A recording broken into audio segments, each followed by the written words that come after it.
Carole, I wonder if you could characterize what happened in the legislature with the HST legislation. Well, the government introduced the bill at the beginning of the session, and we kept expecting that they would call it up for debate.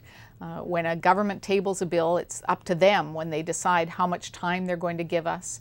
They waited and waited. We had weeks go by without the government actually saying that we were now going to debate the bill. And then when they finally decided to bring it forward for debate, they limited the amount of time for debate. I'm very proud of our team. We had every member stand up and debate on this issue. We had every member of the official opposition raising concerns from their community, putting forward issues. And I have to say, listening to the debate, people can be proud that their issues were raised in the legislature. I'm sad to say that we weren't heard by the government. I saw, in fact, government MLAs stand up and dismiss the concerns, say that, oh, the public should be able to manage, those businesses should be able to manage. Just the opposite from what people expect of a government, which is to listen to their concerns and address them. So a very strong debate in the legislature, and unfortunately in the end, as I said, the government decided they'd had enough of the debate. They used something called a time allocation, which meant that they limited the amount of time to be able to debate. And we had the bill closed off, and unfortunately, the government members voted for the HST, and the New Democrat opposition stood up, united, and voted against the HST. Now, the constituents in the BC Liberal constituencies that had, do you think it was reasonable for them to expect the BC Liberals to support them in the legislature? Well, you know, I really imagine that at least some BC Liberal MLA would stand up and reflect the concerns from their community, because I've certainly traveled into many of their communities. The communities that I visited were communities, many of them, who have a government MLA and who expected them to raise their concerns. That didn't happen, and I think the public is going to hold them accountable for the fact that they all stood up and voted for the HST. I think they're certainly going to hear the concerns at home, and I also believe if the government thinks that the anger is going to go away, that they're mistaken. The anger isn't going to go away. People aren't going to forget this kind of betrayal. They aren't going to forget that a government who should be focused on building a strong economy, should be focused on making sure that jobs are there for them and their communities, that they build an education system that matters. Government didn't focus on that. In this last year, this government has been focused on bringing in an unfair tax, a regressive tax that penalizes the people who can least manage, that will slow down our economy, and that will hurt small businesses. So couldn't come at a worse time from my perspective. Now, still to this day, each day we keep hearing about something new that's going to be hit by the HST, or a new organization or new business. Is there time to still stop the HST? Well, I think the government would like people to believe that it's finished, that it's done. And I remind people it's not done at all. Although the legislation has passed, the government still has the opportunity to actually withdraw from the agreement. There are two parties who signed this agreement, the Prime Minister and the Premier. The Prime Minister has said it's BC's choice. It's up to us if we want to enter into the HST.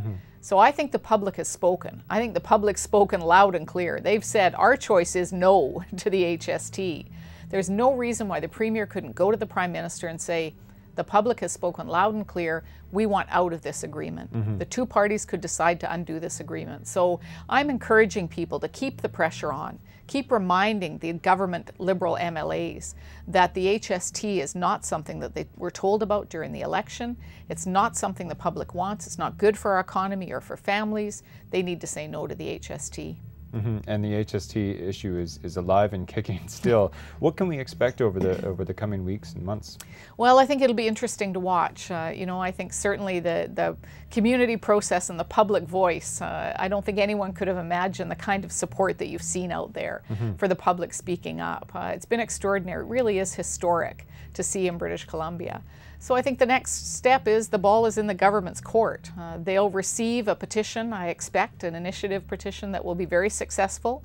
It will be up to the government what they do with that.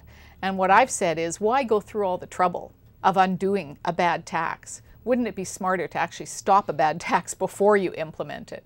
Why not say no now? Why not make a decision before July 1st arrives? So that's certainly what I'll be continuing to push the government to do. But I think it's very dangerous for any politician of any political stripe to ignore this kind of public outcry. this kind of voice where people are speaking united. Over 80% of the public are against the HST. The anger isn't disappearing. So it'll be very interesting to watch what happens and what direction the government takes when they're actually presented with all of those signatures. Thus far, I don't feel very positive about the direction. The Premier has said he'll follow the law. That could mean simply tabling a bill in the legislature and never calling it for debate, letting it simply sit on the order paper, as they call it in the legislature, and never actually bringing it forward for a debate. So I think there are still some games that the government is looking at playing. We're going to be holding them accountable for that, and we're going to be making sure we're paying very close attention to what direction they're heading. Now, do you think people will remember this? Will this still be fresh in people's mind come the next election?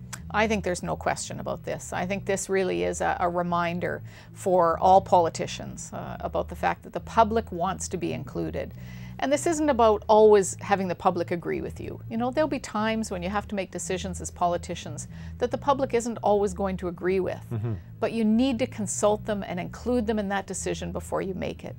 You need to give them an opportunity to be heard. That's just basic democratic principles.